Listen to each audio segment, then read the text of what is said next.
à la fin de l'Ancien Testament, dans le livre de Malachi, se référant à l'affaire de Baal-Péor, où Finès prit position pour les intérêts divins, tels qu'ils étaient à l'origine à l'occasion de l'affaire du veau d'or, nombre 25. Le Seigneur dit, mon alliance avec lui était une alliance de vie et de paix. Malachie 2,5. Il ne distingue point ses frères, Deutéronome 33, 9. C'est-à-dire qu'il ne regardait pas avec sympathie même sa propre chair quand elle s'éloignait de la pensée élevée de Dieu. Dieu avait fait alliance avec Lévi. Ainsi, au début, les Lévites étaient sélectionnés et séparés de tout le reste d'Israël, comme prenant la place des premiers-nés d'Israël. Et ils devenaient la tribu des premiers-nés. Aussitôt, nous pensons à la lettre aux Hébreux, où il est dit « Mais vous êtes approchés de l'assemblée des premiers-nés inscrits dans les cieux » Hébreux 12, 22 et 23. Ici, nous avons cette pensée du céleste qui est introduite. Les premiers-nés inscrits dans les cieux. Les Lévites représentaient la pensée céleste.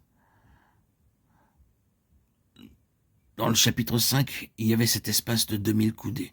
Nous ne pouvons pas déterminer en ce moment de quelle mesure il s'agissait, mais la distance était d'au moins un bon kilomètre, un grand espace entre l'arche et le peuple, se référant à la distance immense entre Christ et tout autre dans cette œuvre de salut, de rachat, de délivrance. Mais les Lévites portaient l'arche. Vous pouvez dire, n'est-ce pas une contradiction? Christ demeure-t-il séparé de tout le reste? Vous devez voir dans tout cela le principe des Lévites. Ils représentent une chose céleste. C'est le Christ céleste. Les Lévites portant l'arche représentent ce principe. Ce n'est pas seulement le Christ terrestre, le Jésus de l'histoire, un homme parmi les hommes, quoique tellement meilleur. C'est le divin, un premier et unique à la fois. Si vous voulez que ce principe soit démontré, rappelez-vous de l'incident au temps de David, quand il consulta les anciens d'Israël pour amener l'arche, et qu'il le fit avec un char. L'idée venait du pays des Philistins, où il avait été durant le règne de Saül. Là, il les avait vu faire une charrette pour cela. Ils ont donc mis l'arche sur un char. Et il y a eu une tragédie. Uza est mort devant le Seigneur. David en voulait au Seigneur parce qu'il avait fait une brèche en ce jour-là. Mais étant l'homme qu'il était toujours ajustable pour le Seigneur, une des choses glorieuses concernant David, c'était son ajustabilité. Il n'y avait pas eu de longue controverse avec le Seigneur ou du Seigneur avec David. David était revenu vers le Seigneur et essaya probablement d'argumenter. Mais l'argumentation du Seigneur avait prévalu. Le Seigneur l'avait ramené vers les Écritures en lui montrant que les Lévites devaient porter l'arche.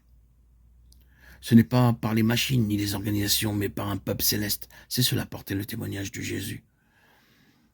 Ainsi, les Lévites portent l'arche. Ce caractère céleste des choses, c'est le principe de la fonction des Lévites. Et cela, bien sûr, c'est ce qui explique qu'ils n'ont eu aucun héritage sur la terre.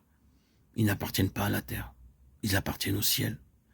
Ils ne vont pas s'enraciner ici-bas, mais comme des hommes représentant les choses célestes. Ils vont être répartis parmi tout le peuple de Dieu, pour garder le peuple de Dieu en contact avec le ciel. Le peuple de Dieu est toujours enclin à redevenir terrestre. C'est ce qui a été dit, le péril et la tragédie de l'Église au cours des siècles. Gravitant toujours vers la terre, devenant quelque chose d'ici-bas, selon le modèle de l'homme, d'après les pensées de ce monde.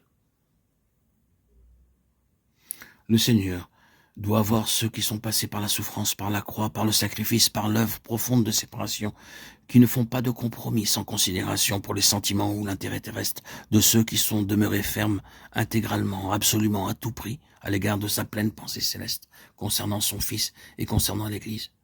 Il doit les avoir et il doit les disséminer partout et les conduire dans une relation vitale avec son peuple, afin d'empêcher le peuple de succomber à cette tendance terrestre et à cet attachement au monde. C'est exactement ce qui est arrivé dans le Nouveau Testament. C'est fascinant de le voir. Quand vous abordez le Nouveau Testament, vous devez laisser de côté les types et les symboles.